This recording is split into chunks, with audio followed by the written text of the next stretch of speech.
Hello. Aye, puppy. Hey, what's up? Not sure what that was. Welcome back to the Zero Strategy Podcast, episode 34. We hope you're well. Thank you for joining us today. I'm joined today by my co-hosts. We have Cyber Project. That is. We have Just Grog. Yo, what's up? And we have the Mighty Kibbles. Hi. I'm Cody Fly. We got a lot to talk about today. I just want to say, first of all, if you are watching live on the stream, thank you for being here. Remember, as always, you can ask us questions. Just make sure to at one of us or at the podcast, and we will try and get to it. So, what we always do is start off with a catch up with everyone. So, Cyber, how's your week been? What have you been up to?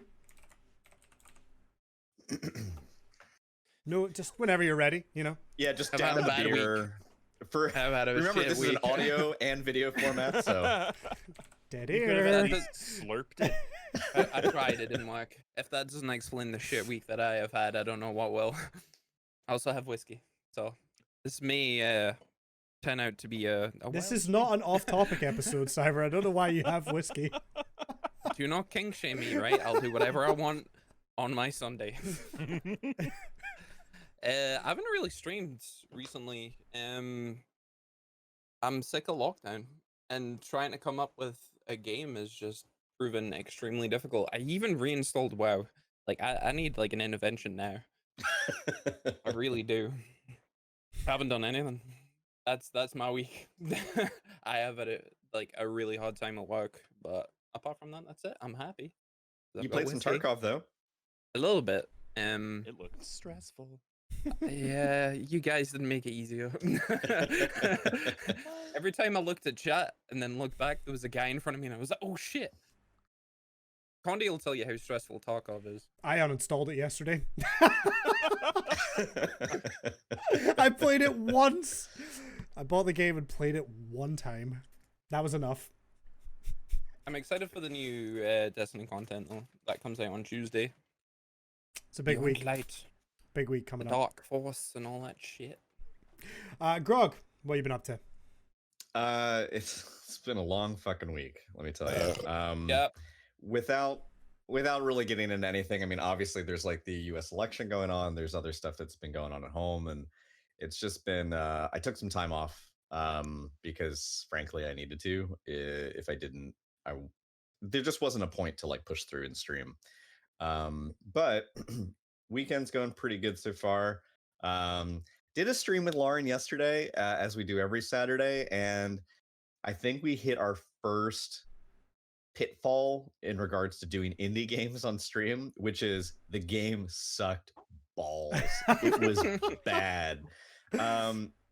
It had promise. I won't like shame the game too much because again, it was like You've already done it. Yeah, name I it. haven't. I'm not There's saying no what it bringing it is. back. I'm not saying what it is.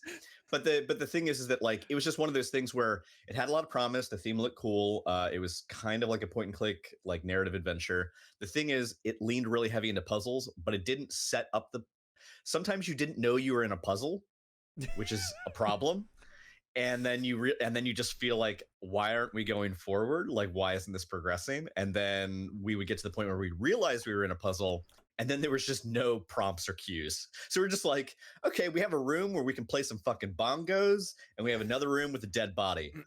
The fuck do we do now? And then like 40 minutes later, we're like, oh, it wanted us to do that convoluted thing. Okay, cool. Yeah, do you want to stop? Yeah, I think we should stop. We just uninstalled the game. So I don't know. This coming week is going to be cool. I'm looking forward to Black Ops Cold War, and for anyone who plays Warzone or Modern Warfare or will look forward to Black Ops, they're doing a cool thing where they're unifying their like seasonal progression in terms of XP. So you can earn the same amount of progress on your total track for experience, regardless of which of those three games you play.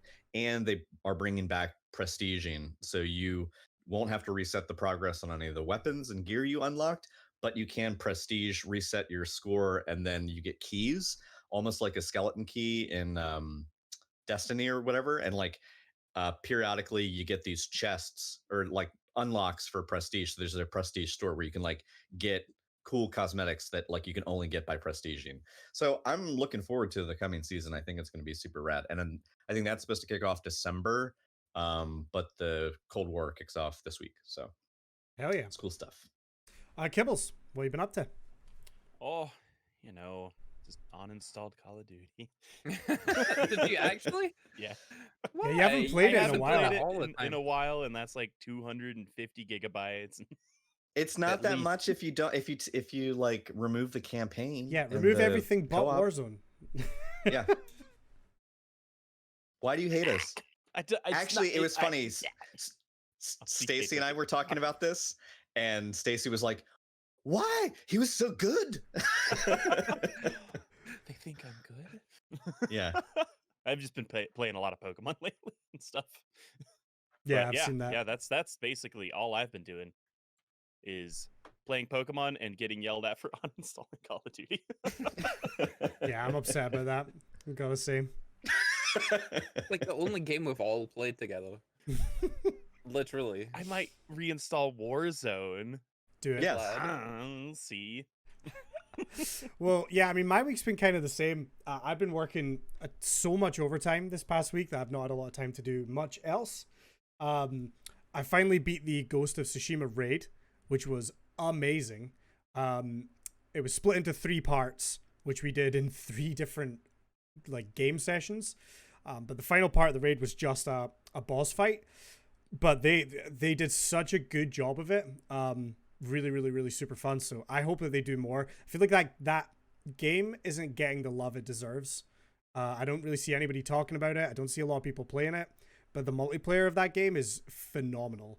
So it's a real shame it's not more It looks popular. really it's kind of outstanding how much like post-launch support it's gotten, given the fact that it hasn't like received more hype and they haven't like advertised that more. I feel like unless you're connected to someone who already owned the game and played through it and was looking forward to, like they heard of the news, I feel like I haven't seen any rumblings on like, when you check you check polygon.com or you check GameSpot or you check like websites for gaming, like it hasn't really been, amplified in terms of like people's expectations. But the fact that to hear the raids are really good and watching you play through them, they looked really cool. Yeah, I mean they nailed it. They had good encounters where there was puzzle solving, and then a lot of sort of jump puzzles as well that you have to work together as a team and communicate.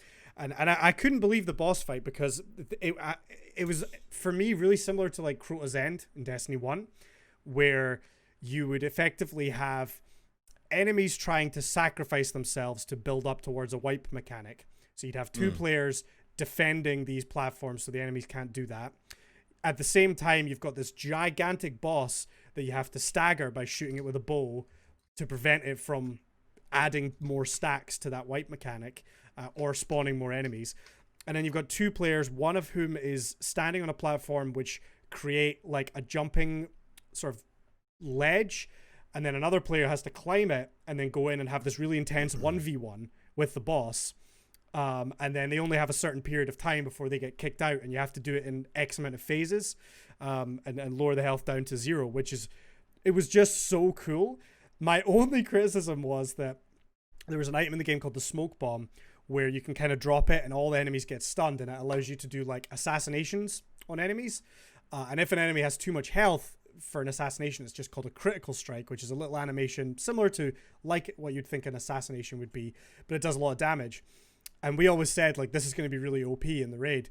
So when we completed that first phase, the boss then just appeared in the arena and like full health, and we thought, okay, this is like sort of final part of it. And we just ran up, dropped the smoke bomb, and all of us just repeatedly did critical strikes until she was dead. So we didn't even fight her. Like we just did that. But really super impressed. Enjoyed that a lot. I've been getting back into Destiny a little bit. With humps. Did you scream worlds first when you finished? No, it was like a week after the raid. Like we were nowhere close. And then I played Apex this morning, a new season, which was actually a ton of fun as well. New map is really cool. Having a lot of fun. It looks like a sniper's paradise. Yeah. Like, so open, which I have mixed feelings about. That was my complaint about King's Canyon, was like the map was just too big with too little cover, whereas at least World's Edge like had rocks and like Obstacles. containers. Yeah. There's just Yeah. like stuff that you could use for cover, even in an open field. I watched Stacy play some, and I was just like, holy shit! If you're really good at sniping, you just get like a moderate amount of high ground and just like pick people off. The only thing I didn't like about it is there's a lot of areas where you can just fall off the map and die. We played a game this morning where CK fell off a zip line and just died right at the start. And then Stacy and I got up to the top 3 squads. You know, we both had like full Evo shields, tons of ammo, heals, like we were good. We got into a fight with the team and I walked backwards a little too far and just fell off the map. Like in the sort of final circle. And I like, yeah, there's a certain point of I should have had more awareness, but it was really annoying to just like, okay, this team's pushing. I'm just going to backpedal a little bit straight off the map. But I do like the new map. Does it do the thing like in World's Edge map where like if you're over the lava, it just automatically starts your jetpack? Or... No. You just fall. So like you're just dead. Okay. Well, I never understood why they implemented that with that map, and then in Kings Canyon when they redid it, they never added that in, so you could still just walk off the edge and die. It's like you added a whole mechanic to allow people to potentially save themselves, and then you just didn't apply it to 2 other maps. Exactly. So that was a little embarrassing that happened to me, but you know, we move on. We learn. You know, just the normal amount. Moderate amount. Anyway, we got some topics. We want to kind of this week cover a little bit of the news and then jump into an actual, you know, specific discussion topic like we kind of used to do. So, the first thing I want to talk about and bring up with you guys is the Pokimaine donation cap that she has set on her stream. So, as far as I'm aware, she worked directly with Streamlabs to create a cap where viewers can only donate $5 at a time to her stream now. And she basically said, you know, take the extra, you know, whatever money we're going to donate and go and support another streamer or charity, you know, whatever. And yeah, I just kind of wanted to get your guys' thoughts on it because I know she's received a lot of backlash for it. But I'm kind of curious what you guys think. Like the only reason she really got a lot of backlash was either people not understanding why she did it, which you've just explained, support other streamers, or it was streamers that thought if they didn't follow, they would be seen in a bad light. That's the only 2 people that I've actually seen complaining. That was XQC's argument, right? Which is that if one streamer does it, every other streamer is automatically bad for not doing it. Exactly. And to a certain extent, it's a good idea, but at the same time, people will find a way around that. You know, they'll just keep donating small amounts of money. They'll give subs, they'll give bits, all that kind of stuff. I understand why she did it, but at the same time, the money was going straight to her versus half of the money going to Twitch. Oh, Twitch would never allow something like that for one of their, you know, top earners, right? I don't know. Twitch are very crazy right now. I mean, I think it was a really nice thing that she did, honestly, because she put out a tweet about it and she talks about it on stream, and there's a few clips of her doing so. The thing is, like, it's very obvious if to hear her words that she did it purely out of altruism. She just felt, and she's been a proponent, mind you, this is not a recent event. She's been a proponent for quite a while of go support other people. I make like way more than enough money doing this on this platform. Please support other people. Please take your money, take your views, and like, please go support other folks. She's also not the first streamer to have taken this stance. Yep. I think it's just who was that one guy who he actually disabled? Yes, he disabled everything. Disguised Toast. He turned off his donations. I think he also at one point like capped his like tried to limit his subs. Yeah. And I think he turned off bit donations. He was so emphatic about like, I'm financially comfortable. I enjoy doing what I'm doing. There are a lot of people on the platform who also enjoy doing this, but they are not as financially comfortable. Please go support them. I think that part of the backlash that she faced, I mean, most of the articles I read were basically just people complaining like, it's another Pokimaine like in, you know, topic in the news. And it's like, well, are you just then mad because she's just, you know, I mean, she's gonna be in the spotlight a lot of the time because she already is a high profile streamer on the platform. And I think some people pretty much just dudes are like, oh, I'm sick of hearing about this girl again. And I think it's as basic as that for some people. And then others, yeah, I think that they're maybe upset that they think that she set a precedent that they're going to have to follow, but she never made that point. She never set that as her end goal. Yeah. So, and she like, and also if you think about it, her immediate goal of saying, go support other people is actually like in support of, hey, if you want to give $500 to me but can't and can only give five, go give $495 to your other favorite streamer. Do you know what I mean? Like, I mean, she's basically not discouraging anyone from giving any amount of money that they want to anyone else. Just for her, she's good. Exactly. Yeah, I think the yeah, I mean, obviously Pokemon gets a lot of hate that I don't personally feel is deserved, and there was always going to be people that like and didn't like every decision that everyone makes. It's just the way the internet is. I don't know if you guys saw Tyler One's reaction to it, which I thought was really funny, where he basically said, I also want to do that because I'm sick of faking reactions. Oh yeah, I did see that actually. Which obviously I don't know if that's just part of his character and it's just a joke, but I think it made me laugh. I wonder if he would do it as well. Realism. Yeah, I think he would, because think how long he's been on the platform. He must be financially stable as well, and the amount of subs that he gets every month, he must be worth a lot of money anyway. Just to kind of stem on what Grog said, she's doing everything right in the way of like ethics and morals when it comes to looking after people and her community, and everyone hates on her. I don't understand it. It's almost down the line of like somebody saving like a kitten from drowning, and it's like, why didn't the kitten wanted to drown? Why did you want to do that? I think honestly, it's more of the fact that in this hypothetical, it's a woman that saved the kitten and not a man. Do you know what I mean? Like, would this story be different if it was like, say, XQC, or if it was like Nick Merckx or Summit or another huge male streamer that did the same thing? Do you think people would react as strongly? I don't think so. I think a lot of this is just runoff from ex Gamergate, like masculine centric dudes who are just like, they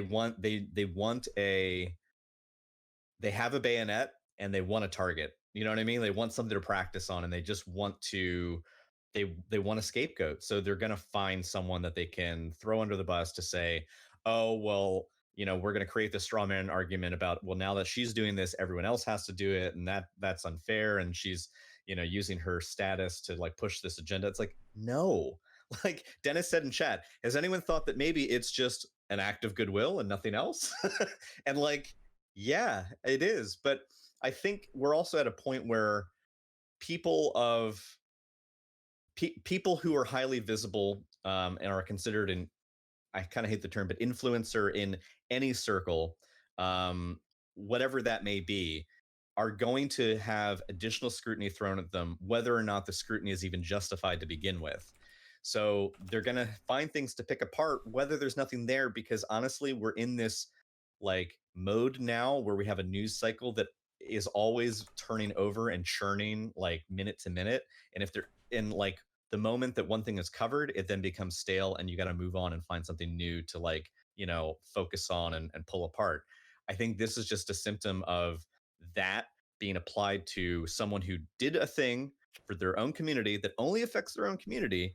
And they even went to the developers of the software that they're using to say, hey, I want to do this just for me. I want to have this capability. They did it. What's the problem? It's like, it's not affecting anyone else. It doesn't hurt anyone. Yeah, no, absolutely. No.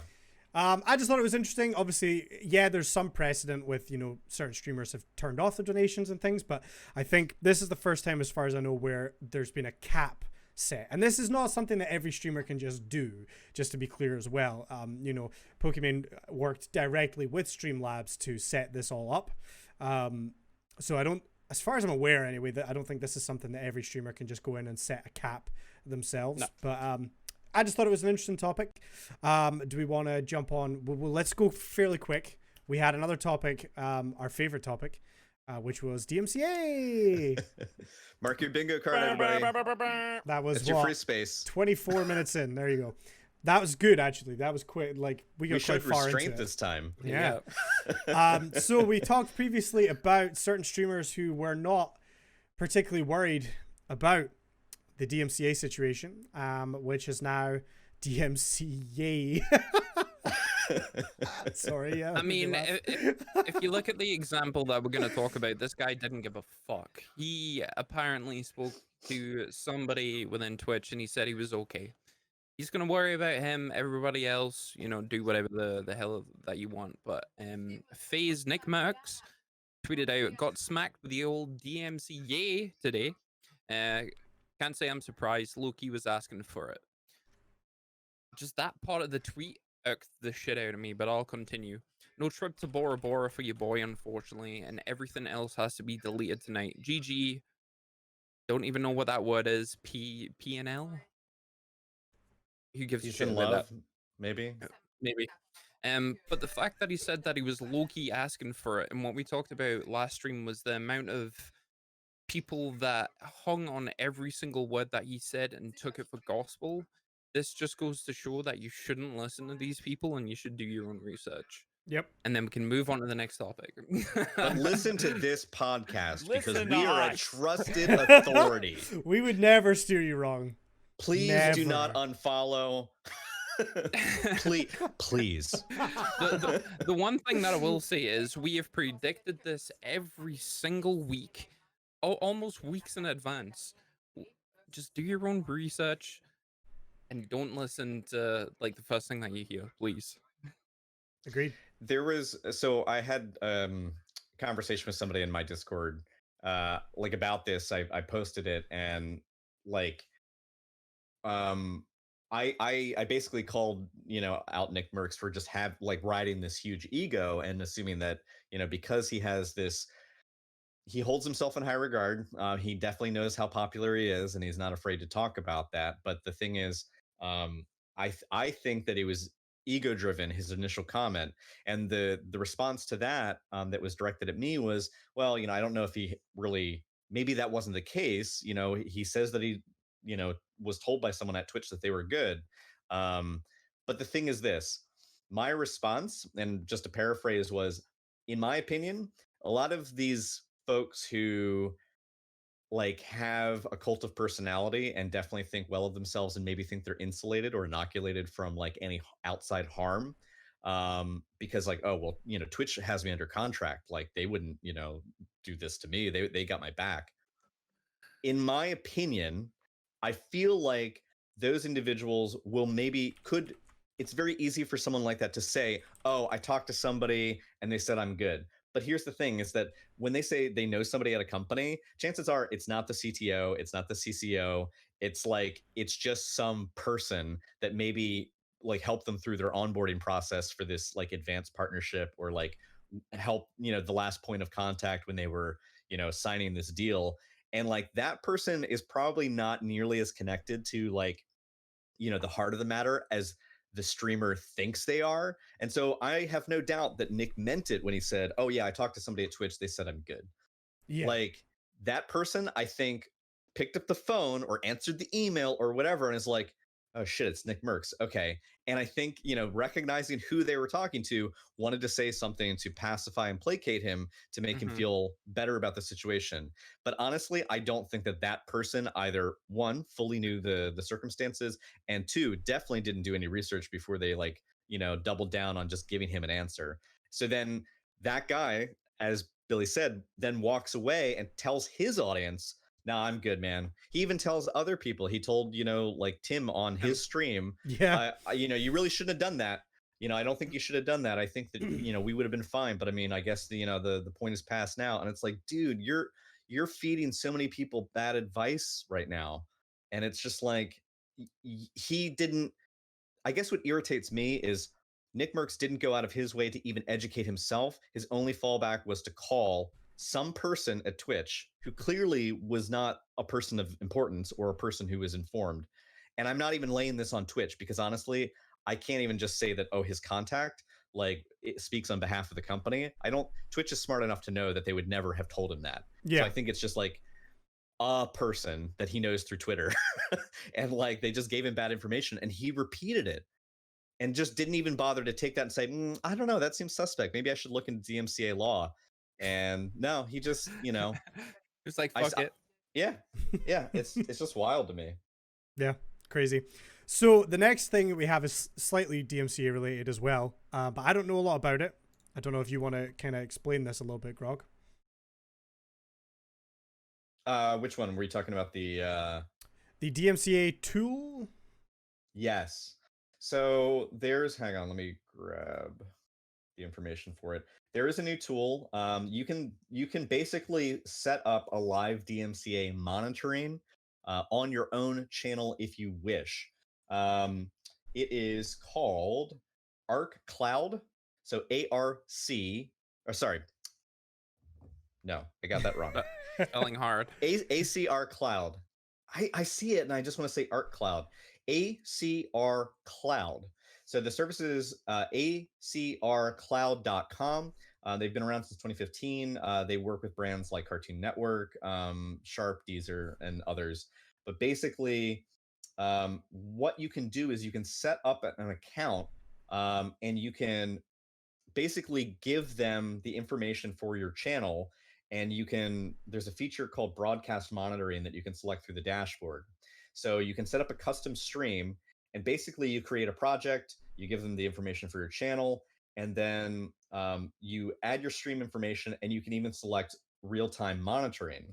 Apparently, in some of the tests that were run, it can pick up and detect a DMCA-able clip, something that a claimant could file against you within as little as 5 seconds, I guess, depending on how notable the clip is or how audible it is. Because if it's something where you have it like buried into the mix, or it's playing very faintly, I could see like maybe it taking longer.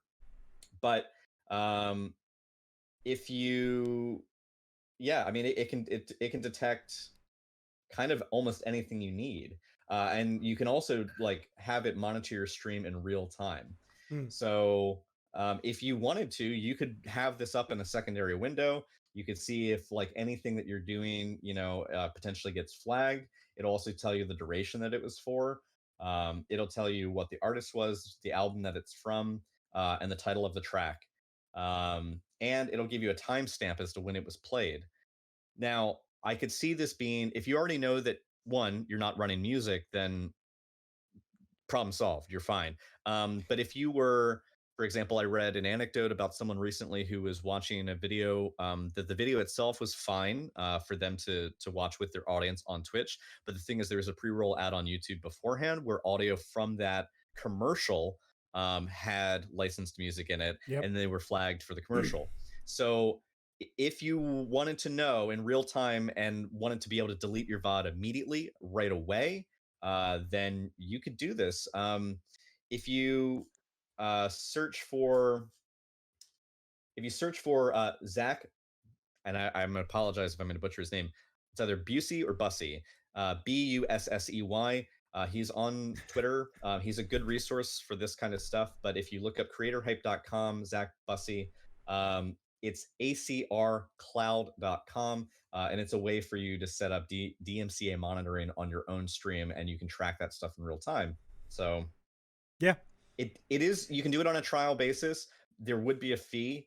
I assume that would scale differently for, like, say, an individual versus like enterprise level operation, like if you're if like a company is licensing this, but it wouldn't be free in the long run. So you'd have to decide if it's really important to you, and how much you're willing to just like walk that razor's edge of just playing stuff on your channel, knowing that it might get caught and then retroactively catching it and taking it away. Yeah. Like, I don't know. See, the thing that gets me is like in-game music now as well. Always worries me.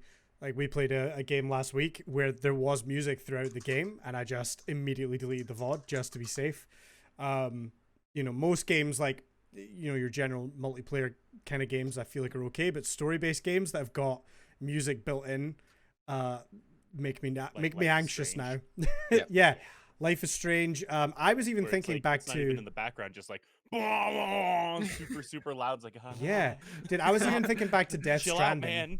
Death Stranding had a full soundtrack where sometimes where you were just walking from point A to point B, just a full song would kick in, and like there was tons of stuff. And I just think like, yeah, nowadays it's dangerous. But that does raise the question of, do you think game devs will be aware of that and maybe, you know, think about this in future? Because we all know like publishers and game devs want streamers to play their games. Do you think the DMCA situation now is going to affect how they approach music in games, or do you Well, think they'll just stay? they pay the license in order to actually use that in their games.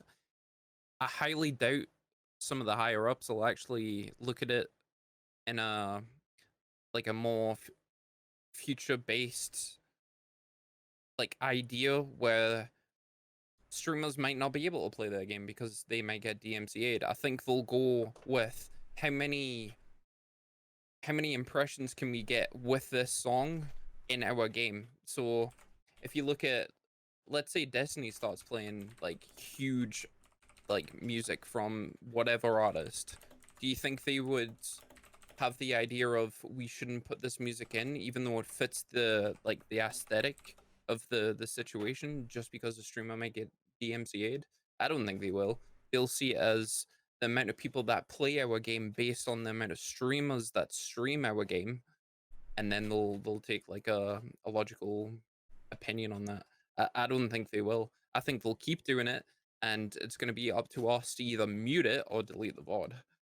Yeah, I think it's probably, I think the answer, at least for me, Condi, is yes, it will affect development, but it's going to depend on the size of the studio and the nature of the game.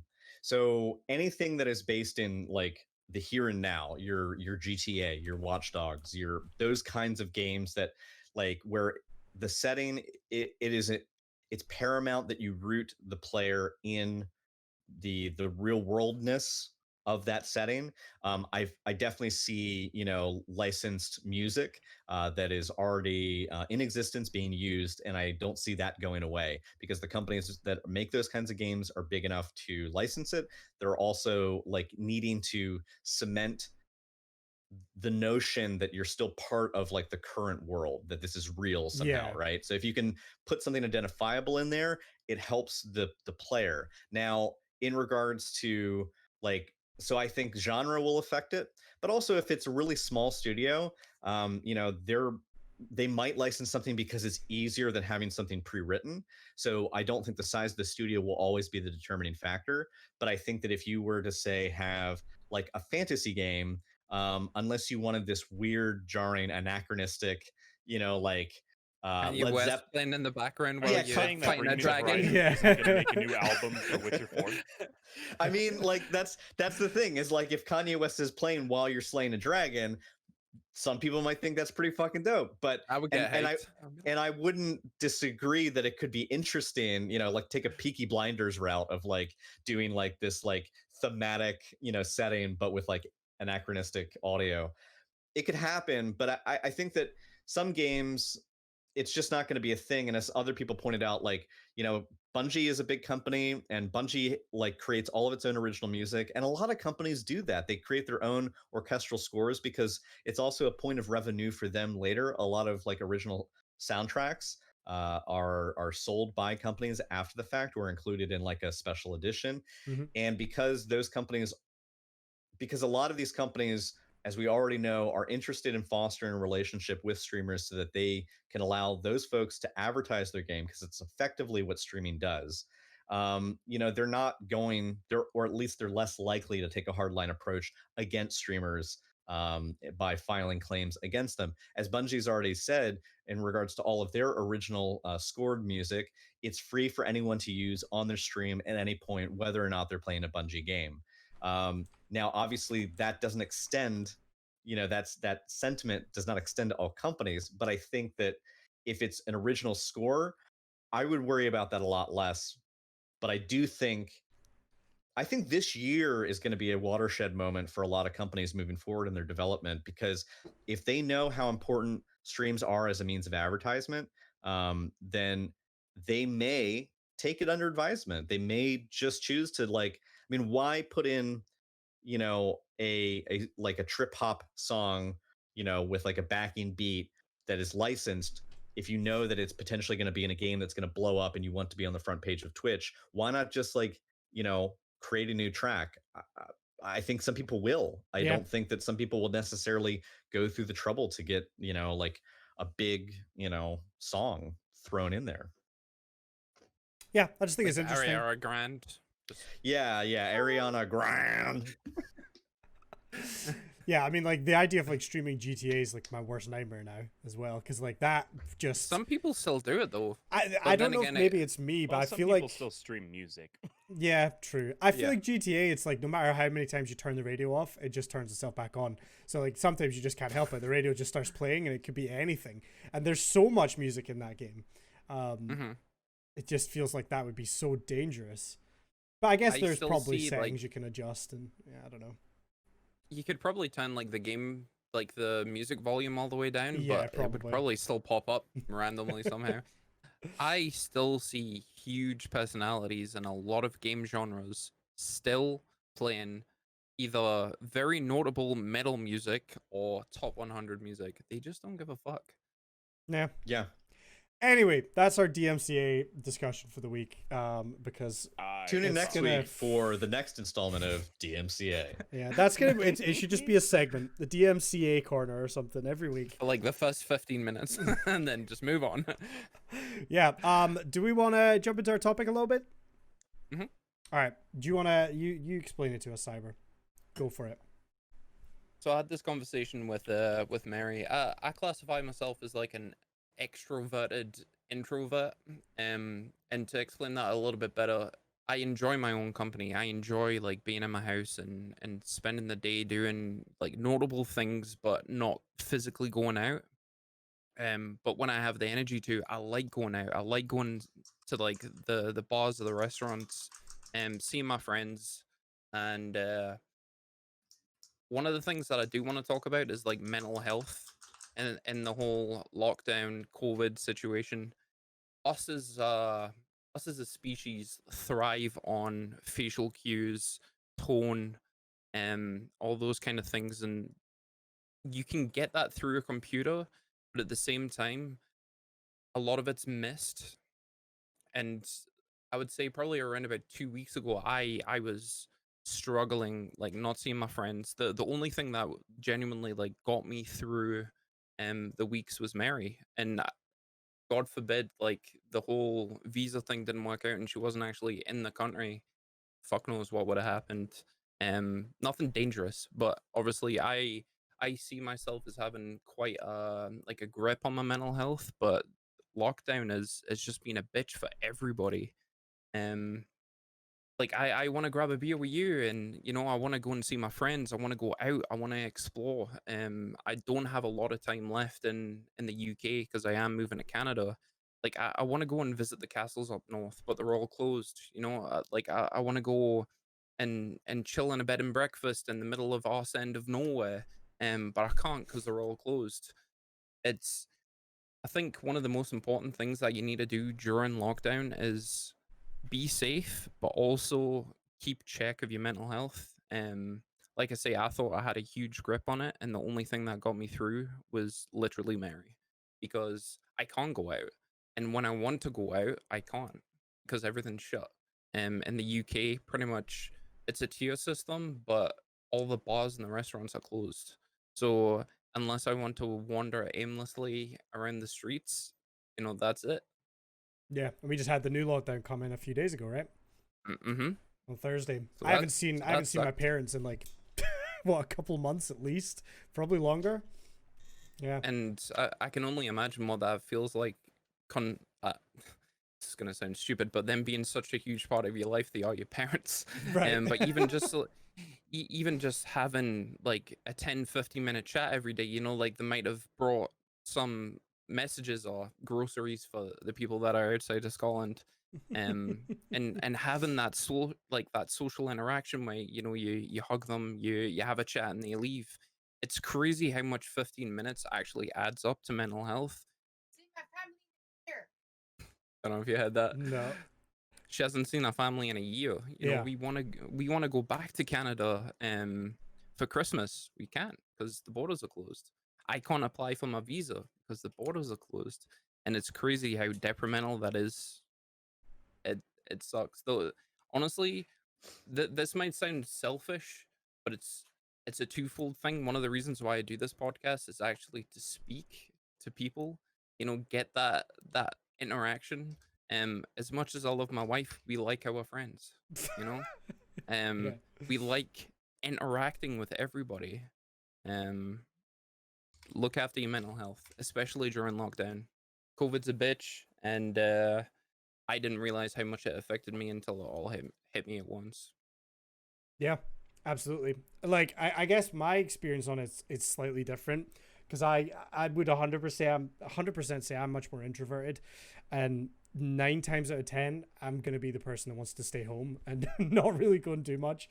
Like I'm one of those people that like when plans get cancelled I'm like, oh no, that sucks, but I'm like, I can just stay home and do nothing. Hell yeah. Like, but also because I've not been furloughed and I can't work from home, I've still just been going out to my job. Like I'm in a weird position where like my day job's got much more difficult because of extra pressure and less staff and et cetera, et cetera. And, new measures to try and be safe, which obviously slow the whole thing down. But at the same time, I guess I'm lucky because my life doesn't feel that different. Like, yeah, I've not really seen my parents in a while. But I know they're keeping safe, and that's kind of, good enough for me in a sense that I know that they're okay and I don't want to put anyone at risk. But like, dude, I just go to work as normal, come home, do what I do, stream, make videos, whatever. So I guess I'm almost quite lucky to be in that position. I would definitely say I am lucky to be in that position because I haven't felt the strain the same way a lot of people have where they're stuck indoors and they can't go out and go to work and they're working from home, or people that God forbid lost their jobs for this whole situation. So it's, yeah, I mean, I guess that's my only perspective on it. Like I empathize with people that are really struggling, and I can't really fully relate because honestly not that much has changed for me. I think I get my fill of social interaction online anyway. 9 times out of 10 when I'm streaming, I'm playing with people, or just having the chat there. And again, same thing. This podcast is amazing for me because I get a guaranteed hour to 90-minute slot of, just sitting down and talking to my friends every week. That's like scheduled, and it's kind of set up. So, that's how I get a lot of my sort of social quota, I suppose. But yeah, like I know it's difficult. I mean, what's kind of, I guess, what's our advice, or what can we really say about trying to keep yourself in a good position while this is all happening? As much as I hate to say it, we are here like as streamers to speak to people, but just remember that you see when we're live, try not to dump a whole load of stuff on somebody. Like reach out to them through a more indirect way, whether it be DMs, whether it be on like Twitter or Instagram or stuff like that.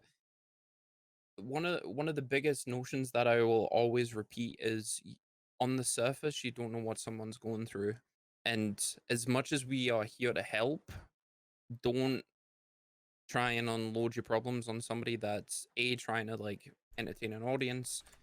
Like if it's me and somebody unloads on chat, I'm a bit like calm down, like I'm here for you. But it's better if you catch me after stream and chat through your problems, because then I can give you my full undivided attention, and I'm not trying to like speak to you half-assedly while trying to play a game. It's more of a respect from me. Like I want to give you my honest advice, but you see, if we're trying to clutch a Warzone win, I think for me personally, it's kind of disrespectful to the person actually physically asking for help. Um, there's plenty of time to talk about these things. Reach out through DMs. I'll stress it again. We are, well, I'll speak for myself. I am here to speak to anybody, and there's a lot of people in my community that reach out through DMs and say, look, I'm struggling today, and I'll give them advice. Even if it's just somebody to vent to, it usually helps. Yeah. Um, I so think it's a difficult. So cyber brings up a really good point, which is kind of like difficult to talk about because you really kind of hit on the fact that if let's say there's chat is kind of vibing at a certain level and things are going a certain way in terms of like the tone of either the game being played or the conversation being had, and someone drops something really heavy into chat, that can be incredibly jarring to the person running the stream because you one weren't prepared for it yourself, you had no warning, so then now you're trying to figure out how do you like juggle that sensitively, but also like still kind of maintain, the wants and needs of the stream and the audience separate from the individual who like kind of drops something on you. And it's difficult because, like you said, it's almost in a way not fair to the person who's even unburdening themselves or asking the question, because there's no way that you can fairly dedicate your the fullness of your attention um, to help them. I mean, if you have the best of intentions and you really wish to, hear somebody out and be supportive of them, like trying to do sort of like crisis management in the middle of a gaming event is not really. It's in a way it would be insensitive of the streamer to even attempt that. And it's unrealistic to assume that you're going to be able to kind of like drill down into the root of the problem. But I would say that pretty much everybody these days, every channel, no matter how big or how small, almost everybody runs a Discord or at least is affiliated with some sort of like group platform. And I would say, yeah, having these conversations at length, or even just saying, hey, you know, this is my Discord handle, give them like, the pertinent digits, and like, you want to chat after stream, let's do that, let's do a voice call. Because there's also a lot that can be lost in nuance, that in chat, in text only, that you are able to gain via talking to someone. And I found that when I'm struggling with things over the course of this lockdown, because I haven't been going anywhere. I basically take the dogs for a walk around the block with a mask on twice, well, two long walks a day and like a couple breaks a day. And then beyond that, we grocery shop once a week, once every other week.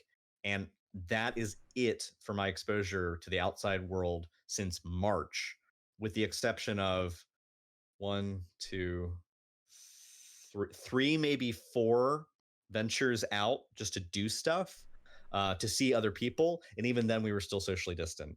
mhm. And I guess what it comes down to is this: is like, I found that in this time, talking to people rather than just chat, but like, actually talking to someone over a mic or over a webcam has done more for me in terms of bridging that sense of human interaction, and like really allowing me to feel like my thoughts are being heard and really able to process and receive the empathy from the person on the other end. It's so much better, so much more effective for me on a personal level than it is just been like texting people. And I have some former coworkers and colleagues that I've like continued to text with, and we've tried to keep up on stuff, but it just doesn't really quite feel the same. Hmm. Um, and I don't know. I guess for me, like, I've struggled with this whole process because even though I grew up relatively alone as a kid, I've spent a lot of my life, on my own, and I'm more than happy usually to content myself with like my own busy work, or entertain myself with my own things. I It really put into the spotlight how much I really did and still do need other people. And it's been really painful for me, like during this whole quarantine, because for like 15 or so odd years, we had friends come over to the house every week and we would play board games and like role playing games. And it was the highlight of my week for so long. It was an opportunity to drink some beers and listen to some music and make some, jokes, and like see the same faces that I have like come to love and know so well. And now we've tried to continue doing that online, and honestly, it doesn't feel the same. I don't feel, there is so much that is lost in not having like either the tactile embrace of another person, or being able to interact with physical objects in the same space as somebody else. streaming is streaming, but like there's something like I could carry on like an 8-hour stream with chat and have a great time. But like my only interactions in that medium to date have just been me in front of a microphone, in front of a camera, reading text on a screen. And then maybe off stream, I'm talking to somebody in Discord. So my expectations are already set for like what that entails. What's weird is when the rest of your life you already have a set of expectations or a set of like limits on what that sandbox should be, and then you don't have any of it. You can't embrace someone. You can't like look at them in the eye. I stopped therapy during quarantine, and honestly, it was for a number of reasons. Not that I really wanted to stop, but like it wasn't doing it for me anymore. Like I wasn't feeling like I personally was getting the same level of reward out of it, because although we did a video cam and we were talking and it was still the same format, we still met for the same like the time, we talked about the same stuff, it just felt alien and detached, and I didn't really feel like I could tap into my emotions the same way I could being in the room with someone. And that bummed me out in a wholly different level. Yeah. But yeah. No, it's definitely, it has an impact, and who knows until how long it's going to be until we can kind of go back to relative normality. I mean, I don't know about where you guys are, but certainly where I am, like there's so many people are not taking any of this seriously. Like I'll go into shops and people aren't wearing masks. I drove past, it must have been like a group of 30 school kids, and they were looked like not like super young school kids, but like old enough that they should have been wearing masks. But 30 of them, no, not a single mask, just walking around the streets. It's like it's crazy, and it is definitely important to feel, to try and do something to combat this sort of stuck inside feeling that a lot of people are going through. Like I say, I'm fortunate that I've been able to just keep going to work and kind of, for the most part, be normal. I mean, obviously normal is still different. I'm still wearing a mask. I'm still not able to, I mean, even when I go to work, I'm alone. I'm not working with someone like I used to. So there's definitely differences. My wife was working from home and is now, not really able to leave the house that often because of this whole thing. And I know it's tough on her, and it's definitely important to try and find ways to go through it. Again, Twitch and the internet is a great source for community. That's what Twitch is there for communities. And again, we've obviously talked about, sometimes having someone emotionally dump in a chat can be very difficult, because again, it's, a lot of the time, as streamers may be trying to provide that distraction and that, bit of entertainment, comedy, whatever, for a few hours. And I really like what Cyber and Grog said about basically it's difficult to give that person the time and the respect and empathy that they deserve while you're also trying to entertain others and focus on a certain thing. So it is very difficult, but at the same time, I can understand why, because that's the whole point of streamers. I mean, I think all of us would agree that our viewers are our best friends, right? Like, and I saw a comment quite a while back in chat that I wanted to bring up, which is that, streamers care, but most of us are not professionals. I am not an expert, and I will, the best I can offer is an ear to listen to someone, but like I'm not qualified to give advice or help, because I don't want to say something that's the wrong advice or whatever. I'm not supposed to be prescribing things. Take 2 Tic Tacs and call me in the morning. It's very difficult. One of the things you need to realize as well is a lot of streamers do this to escape. People actually stream to get away from a lot of issues, and you're almost, for a lack of a better term, invading on that escape. Not that we don't care, but just try and realize that there are better ways to like reach out, like DMs, whatever. And I think as with anything, it's let's take it away from streaming for a moment. if you were to be at a dinner party, if you were at a work meeting, if you were anywhere where you're kind of entering a crowd, and you were to sidle up to the conversation, you just read the room. So, for example, like I am very, I mean, if anyone's watched my channel before, I go off on tangents a lot of the time, Every minute. every every minute. And sometimes even in the middle of a tangent, I go off on a tangent. But the point I'm getting at here is that I have always been very open about like my issues with depression, my issues with anxiety, and the fact that like I'm happy to talk mental health and I'm happy to talk very seriously about stuff just as equally as I'm willing to like goof, and laugh and be silly about like the most ridiculous shit. And the thing is, there are times when I do make that a focus of my chat and I make that a focus of the discussion. And sometimes I literally will back out of games and just be like, all right, let's talk about this for a minute. I back out of the session mid thing and I'm like, all right, you know what? This is actually really interesting. Let's do a brief just chatting about this thing. Because to me, I want to create space for that so that I can give my full attention to like the dialogue that's happening in the chat box, and also at the same time chat can like get real with me and we can actually converse about it. But the thing is that I'm not always in a position where I can do that, either because let's say maybe I'm in the middle of like a clutch moment in a game. I might not be able to put that on hold. If it's just a meaningless quick play match, sure, I'll just back out and we can talk about stuff if I'm in the mood for it. But here's the other thing, like for example, if somebody came into my chat and dropped something heavy this week, well, I didn't stream this week. I didn't stream this week because I had to put down my dog who's 16, who I had for 15 years. It devastated me, and I am trying not to feel something now on stream as I talk about it. And I guess what I'm getting at is I took time away because I knew I wouldn't be at my best.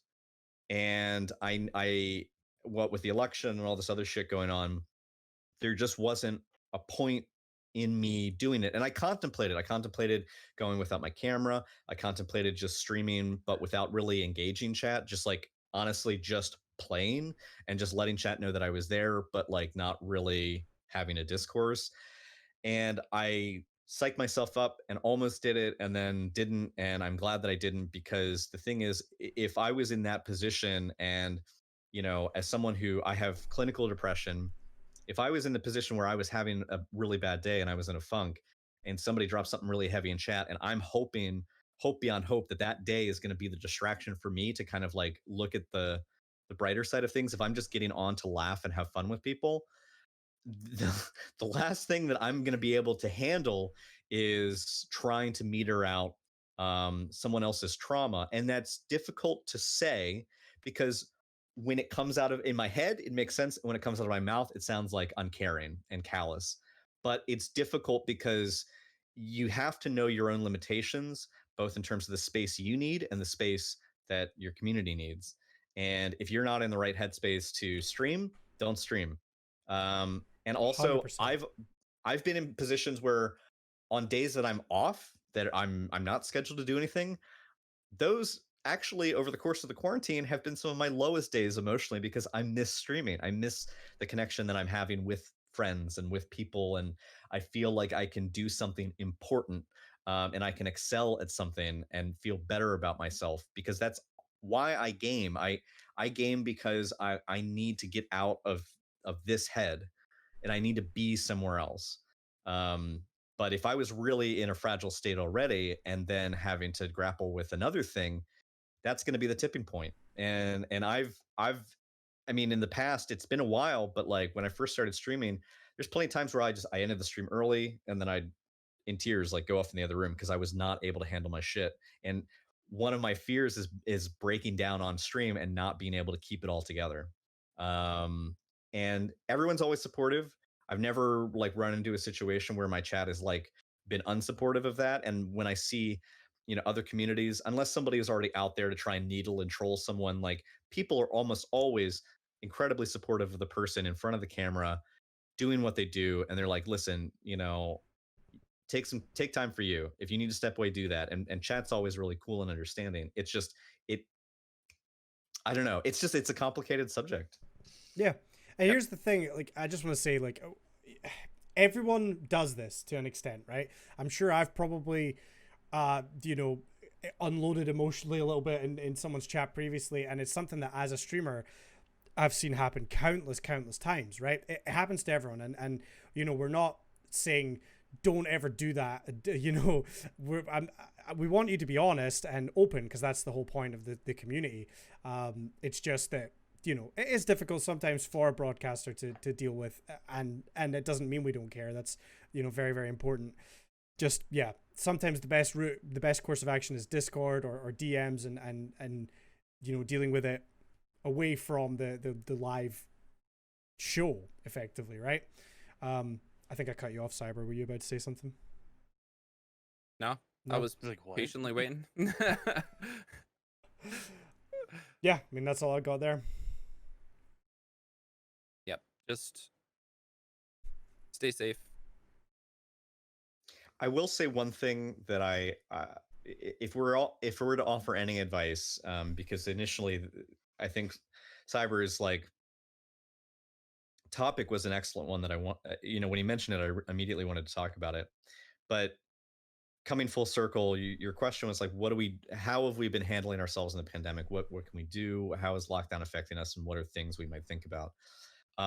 My wife just started a new job recently, and one of the things that this new job has emphasized, because she's worked from home, she's in the tech industry, and they have had meetings where they've either paused the meeting or concluded the meeting and said, all right, now everybody, please go take 15, go outside, get some sunlight, get some fresh air. Obviously they mean put a mask on, socially distance, etc. Yeah.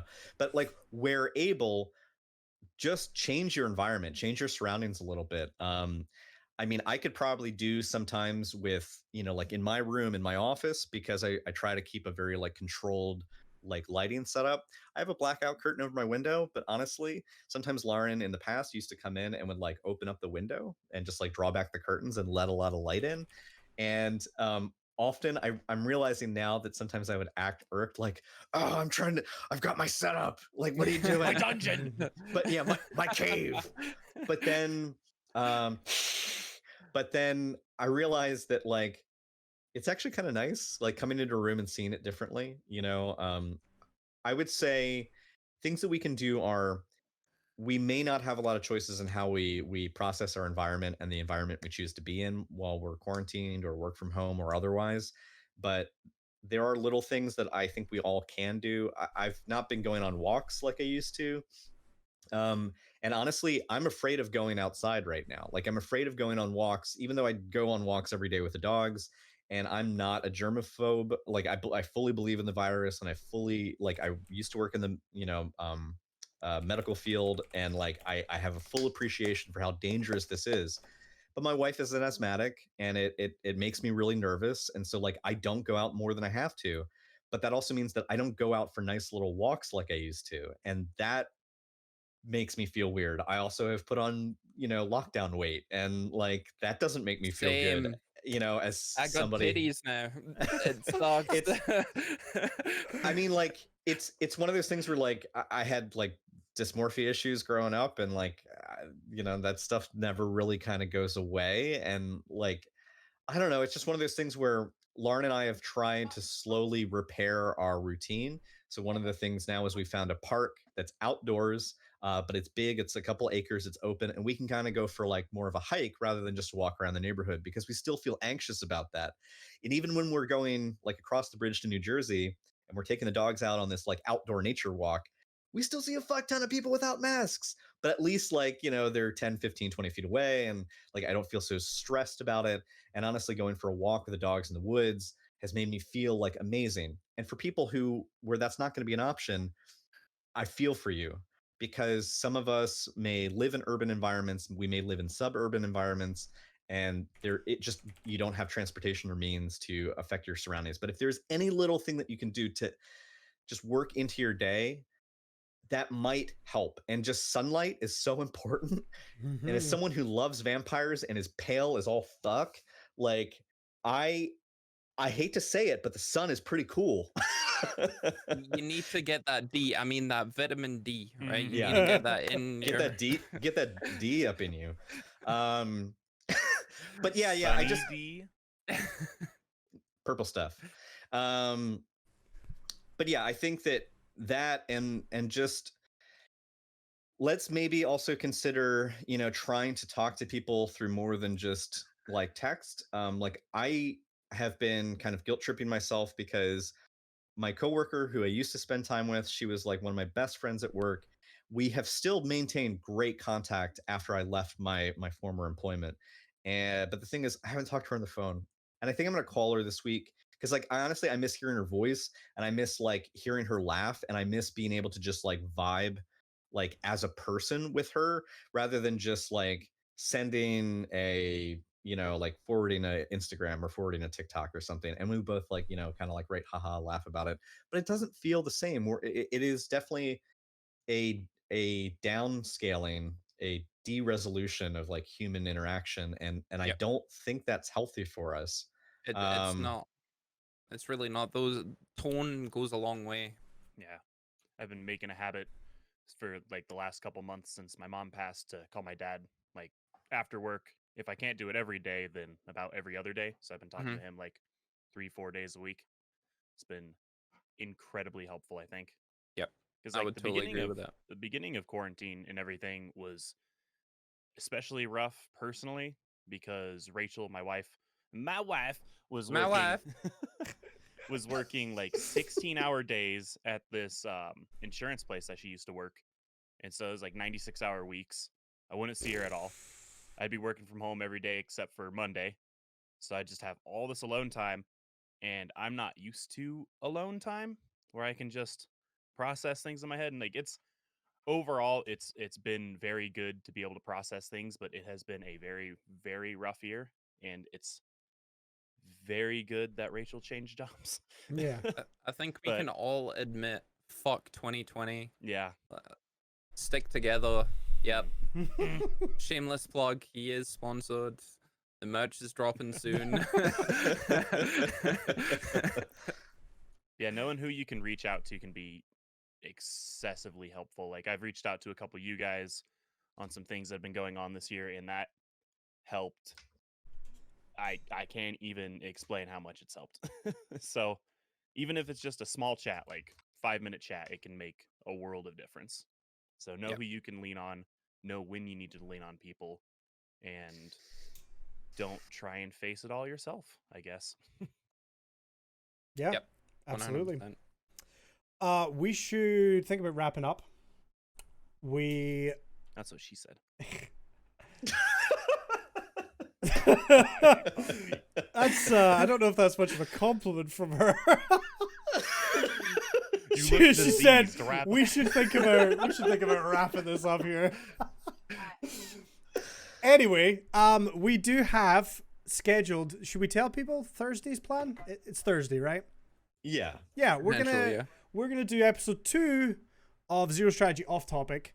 I think for a lot of people this is a big week in terms of game launches, which is kind of nice as well. A lot of stuff going on.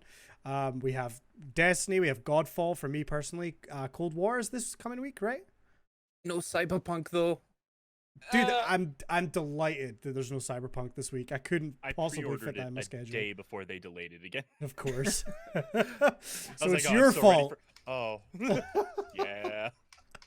But we are going to attempt on Thursday to get a off-topic episode, which are usually a lot of fun. We don't really talk about Twitch and stuff in there, which is nice. I'll bring more whiskey. Yeah, I might have to have a few little beverages myself, so that'll be fun. So make sure you come back for that. Other than that, Cyber, what have you got going on this coming week? And where can everyone find you? You can find me on all major platforms: TikTok, Instagram, Twitter, and Twitch. The Cyber Project. On Friday the 13th, I am getting a tattoo, so this space will be filled. Because I'm a huge nerd, I am getting a Harry Potter tattoo. I'm getting the death mark here, so I'm like really stoked for that. It's been a long time since I've had a tattoo. The last one I got was this one that I got with my wife. So I'm super stoked about that. There's no feeling like getting a new tattoo. It's like a even though you do nothing but just sit there, it's almost like a sense of accomplishment. It's amazing. You You've given someone money to mark your body hurt forever. to hurt me. It's almost like my marriage, but you know. That was a joke. Nobody clip this and send it to her. You can find me on Tuesday and Thursday. I'm pretty sure I'm gonna be playing World of Warcraft on stream, Damn. so that's gonna be fun. I haven't played that game in years, and even just creating my character, it spent me like an hour. It's rough, but I am super looking forward to even just getting into a game again. Obviously, Destiny comes out. I don't know how invested I'm gonna be in that. Um, it all depends on how much they let us down, if anything. I'm highly skeptical of a lot of game releases like this. So I'm staying on the positive. I hope it's going to be amazing. If not, I'll be falling back to World of Warcraft. Nice. Hell yeah. Grog, what about yourself? So this week, I'm going to be just diving back into Call of Duty. Cold War comes out on Friday, so I'm looking forward to that. I might do a Friday stream because we're doing the thing on Thursday. Also, I think it's safe to we can say what time we're doing the Zero Strategy off topic. That's Yeah. going to be 6 p.m. UK, 1 p.m. Eastern, EST. and 11 a.m. Kibbles time. Kibbles Mountain time. Kibble time. person. The mountain person. I always like the expression, the mountain time. Just Kibbles just lives in the mountains. I don't know. It's a funny image. Yeah, I probably should have said what time. But yeah, we're gonna do it this Thursday. It'll be in the evening. If you're over there on the other side of the pond, it'll be midday if you're over here. And then yeah, I'm really looking forward to Cold War. Probably just gonna continue hitting Warzone hard and messing about with stuff. I think I'm gonna work on some challenges this week. Like I'm gonna work on a quick scope challenge on multiplayer. But yeah, just having fun. And then I can't wait for after the podcast today because I'm gonna go visit some friends who have a big property, and our dogs are gonna run free and go nuts, and we're gonna stand 8 feet away from our friends and just politely talk to one another through masks. Nice. But it'll be great. Hell yeah. And Kibbles, what about yourself? Yeah. So, you can find me on Twitch, Twitter, YouTube, The Mighty Kibbles, TikTok. I stream Monday, Wednesday, Friday, and now Saturday mornings, and I've been playing a lot of Pokemon. I have videos that come out on Tuesdays, a Hat in Time video, and then I'm working on editing a Burial video where we combine more beer and cereal because we hate ourselves. It was awful.